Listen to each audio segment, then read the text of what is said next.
Syukur marilah kita panjatkan kehadirat Allah Subhanahu wa Ta'ala yang telah memberikan kita nikmat sehat sehingga kita dapat menyelesaikan tugas luas di mata kuliah hukum, ekonomi, dan bisnis Islam. Salawat serta salam selalu tercurah kepada junjungan kita Nabi Abi Muhammad Sallallahu Alaihi Wasallam yang telah kita nanti-nantikan syafaatnya di yaumil akhir nanti. Yang terhormat kepada Ibu Unda Aulia Rohmah MH selaku dosen hukum mata kuliah hukum, ekonomi, dan bisnis Islam. Oke, baik, di sini kita akan mempresentasikan materi dengan judul Sistem Hukum Ekonomi Hukum Indonesia. Saya sendiri Putri Dupramesti sebagai moderator dengan anggota kelompok ada Mbak Laili, Mas Raihan, dan ada Mbak Sandra.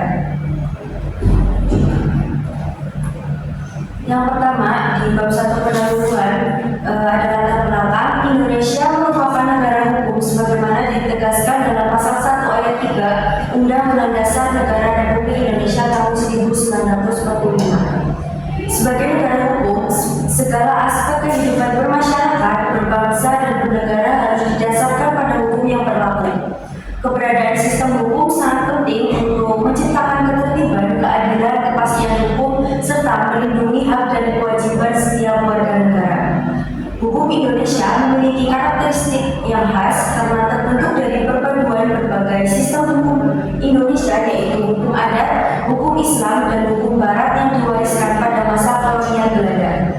Perpaduan tersebut menghasilkan sistem hukum Indonesia yang berlandaskan Pancasila dan Undang-Undang Dasar Negara Republik Indonesia tahun 1945. Di dalam perkembangannya, sistem hukum Indonesia terus mengalami perubahan dan penyesuaian seiring dengan perkembangan masyarakat, teknologi, serta dinamika kehidupan bernegara. Selain itu, sistem hukum mempunyai aspek ekonomi yang memegang peran penting dalam kehidupan bermasyarakat. Aktivitas ekonomi juga semakin berkembang, memerlukan aturan hukum yang mampu mengatur hubungan antara pemerintah, pelaku usaha, dan masyarakat agar kegiatan ekonomi dapat berjalan secara tertib dan adil. Oleh karena itu, hukum ekonomi hadir sebagai instrumen yang mengatur berbagai kegiatan ekonomi guna mewujudkan kesejahteraan masyarakat dan mendukung pembangunan nasional. Oke, yang selanjutnya di bab 2 pembahasan tentang sistem hukum Indonesia yang akan dijelaskan oleh Mbak Sandra. Waktu dan tempat kami persilakan. Baik, saya ucapkan terima kasih kepada moderator. Di sini saya akan menjelaskan sistem hukum Indonesia. Pada dasarnya, sistem hukum Indonesia adalah keseluruhan aturan, lembaga, dan mekanisme yang digunakan untuk mengatur kehidupan masyarakat, bangsa, dan negara. Indonesia merupakan negara hukum, sehingga segala kegiatan pemerintahan maupun kehidupan masyarakat harus berpedoman pada hukum yang berlaku. Sistem hukum memiliki peran penting untuk menciptakan ketertiban, menjaga stabilitas sosial, memberikan perlindungan terhadap hak dan kewajiban masyarakat, serta mewujudkan keadilan. Sistem hukum Indonesia juga memiliki karakteristik yang khas karena terbentuk dari berbagai pengaruh sejarah. Sistem hukum kita dipengaruhi oleh hukum adat, hukum Islam, dan hukum Barat yang diwariskan pada masa kolonial Belanda.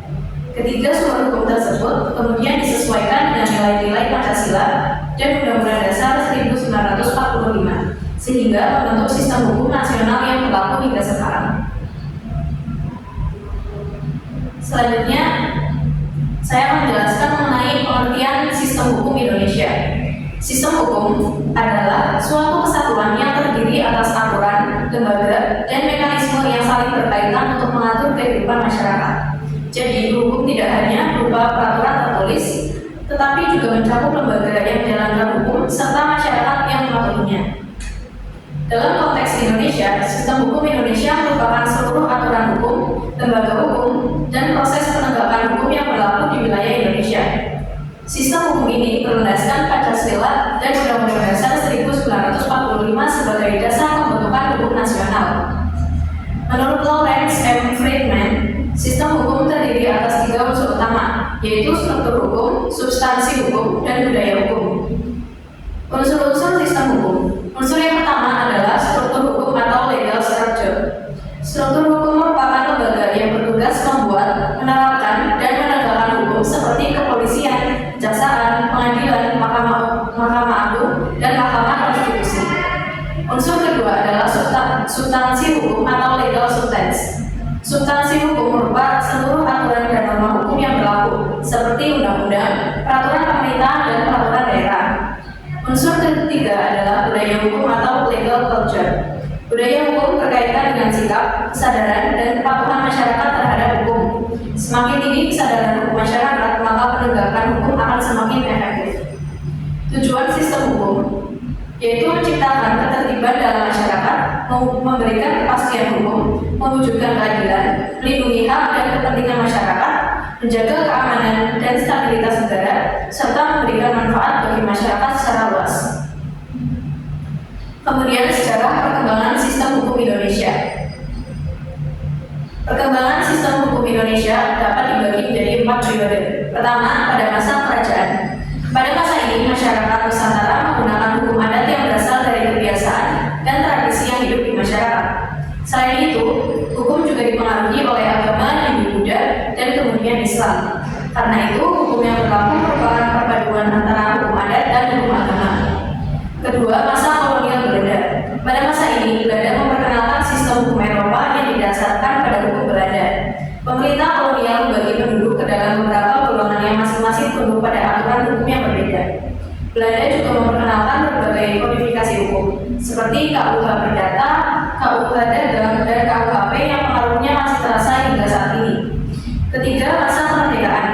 Setelah Indonesia merdeka, pemerintah mulai membangun sistem hukum nasional yang berlandaskan Pancasila dan Undang-Undang Dasar 1945. Pada awal kemerdekaan, beberapa aturan peninggalan Belanda masih digunakan untuk menghindari kekosongan hukum, sambil menyusun peraturan nasional yang baru. Keempat, era reformasi. Era ini dimulai pada tahun 1998 dan ditandai dengan berbagai pembaruan hukum. Salah satu perubahan penting adalah amandemen Undang-Undang Dasar 1945.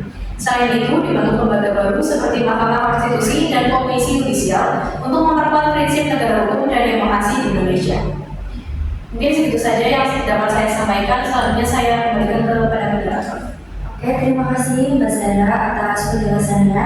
Selanjutnya ada karakteristik sistem hukum Indonesia yang akan dijelaskan oleh saya sendiri. Di dalam karakteristik sistem hukum Indonesia, yang pertama itu ada sistem civil law. Indonesia menganut sistem civil law atau Eropa kontinental yang menjadikan peraturan perundang-undangan sebagai sumber hukum utama. Hukum dikodifikasi dalam bentuk undang-undang dan menjadi pedoman hakim dalam memutus perkara. Meskipun demikian, jurisprudensi tetap digunakan sebagai pelengkap untuk mengisi kekosongan hukum. Yang kedua ada pengaruh hukum adat. Hukum adat merupakan hukum yang lahir dari kebiasaan, tradisi, dan nilai-nilai yang hidup dalam masyarakat.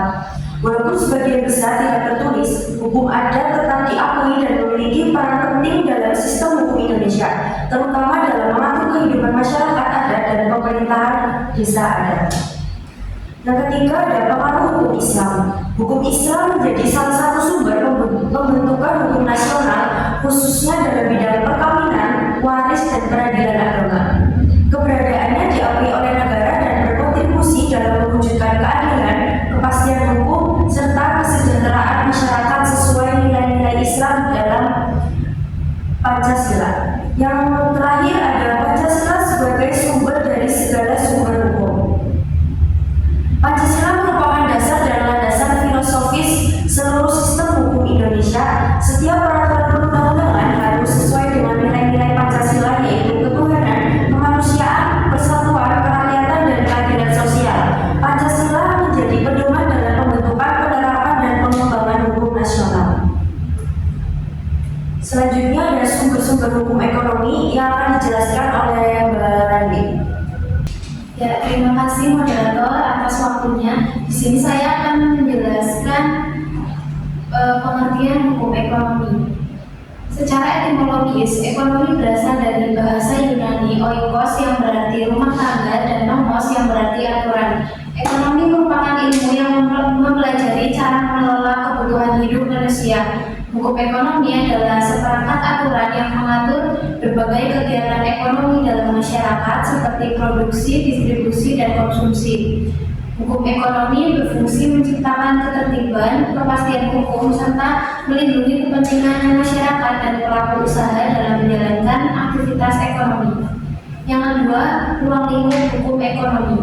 Ruang lingkup hukum ekonomi Indonesia meliputi dua aspek utama, yaitu yang pertama hukum ekonomi pembangunan, yaitu hukum yang mengatur berbagai kebijakan dan kegiatan untuk mendorong pertumbuhan serta pembangunan ekonomi nasional. Yang kedua, hukum ekonomi sosial, yaitu hukum yang mengatur pemerataan hasil pembangunan agar kesejahteraan dapat dirasakan secara adil oleh seluruh masyarakat. Dengan demikian, hukum ekonomi tidak hanya berfokus pada pertumbuhan ekonomi, tetapi juga pada pemerataan kesejahteraan masyarakat. Selanjutnya ada tujuan hukum ekonomi. Hukum ekonomi bertujuan mengatur kegiatan ekonomi agar berjalan tertib, adil, dan sesuai dengan kepentingan masyarakat. Selain itu, hukum ekonomi juga bertujuan menciptakan kepastian hukum, mendorong pembangunan nasional, menjaga keseimbangan kepentingan berbagai pihak, serta meningkatkan kesejahteraan masyarakat. Yang kedua ada sumber hukum ekonomi di Indonesia. Sumber hukum ekonomi di Indonesia merupakan dasar yang digunakan dalam mengatur berbagai kegiatan ekonomi. Sumber-sumber tersebut meliputi yang pertama ada Undang-Undang Dasar 1945, merupakan sumber hukum tertinggi yang menjadi dasar penyelenggaraan perekonomian nasional, terutama melalui pasal 33 yang mengatur prinsip demokrasi ekonomi dan kemakmuran rakyat. Yang kedua, undang-undang. Undang-undang menjadi landasan hukum dalam berbagai bidang ekonomi seperti perbankan, ketenagakerjaan, perlindungan konsumen, penanaman modal, dan persaingan usaha. Yang ketiga, peraturan pemerintah. Peraturan pemerintah berfungsi sebagai aturan pelaksana undang-undang yang mengatur berbagai kebijakan ekonomi secara lebih rinci. Yang keempat, peraturan presiden atau Perpres. Perpres digunakan untuk melaksanakan ketentuan undang-undang atau mengatur kebijakan pemerintah yang berkaitan dengan bidang ekonomi. Yang kelima, peraturan daerah atau Perda. Perda mengatur kebijakan ekonomi di tingkat daerah sesuai kebutuhan dan potensi masing-masing wilayah tanpa bertentangan dengan peraturan yang lebih tinggi. Yang keenam, kebiasaan dan jurisprudensi. Kebiasaan yang hidup dalam masyarakat serta putusan hakim yang telah berkekuatan hukum tetap juga dapat menjadi sumber hukum ekonomi, terutama dalam mengisi kekosongan hukum dan menyelesaikan sengketa ekonomi. Cukup sekian yang dapat saya sampaikan. Saya kembalikan ke moderator. Oke, baik, terima kasih Mbak Laili. Yang selanjutnya ada asas-asas hukum ekonomi yang akan dijelaskan oleh Mas Raihan. Kepada Mas Raihan, dipersilakan. Baik, terima kasih untuk moderator yang telah memberikan waktu dan tempatnya. Di sini saya akan membahas tentang asas-asas hukum ekonomi. Yang pertama, asas kepastian hukum. Asas kepastian hukum merupakan prinsip yang menjamin bahwa seluruh kegiatan ekonomi dilaksanakan berdasarkan aturan yang jelas, tetap, dan dapat dipahami oleh semua pihak. Dengan adanya kepastian hukum, pelaku usaha, pemerintah, dan masyarakat memperoleh pedoman yang pasti dalam menjalankan hak serta kewajibannya. Asas ini juga berperan dalam memberikan perlindungan hukum sehingga risiko akibat ketidakjelasan peraturan dapat diminimalkan.